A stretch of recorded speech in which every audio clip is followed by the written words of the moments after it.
আজকে আমাদের এখানে ভাপা পিঠা বানানোর আয়োজন করা হয়েছে। তো এখানে আপনারা দেখতে পাচ্ছেন ভাপা পিঠা বানানোর যে সব সামগ্রী সেখানে সবগুলো আছে।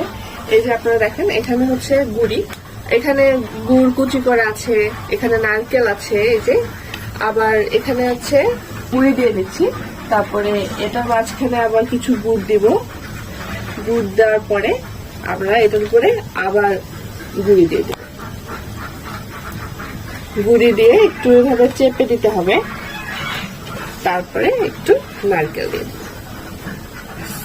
এই তো হয়ে গেল। এই যে এই ভাপা পিঠাটা যখন হয়ে যাবে, এখানে একটা আছে, এটা হয়ে যাওয়ার পরে আমরা এই পিঠাটা দিব।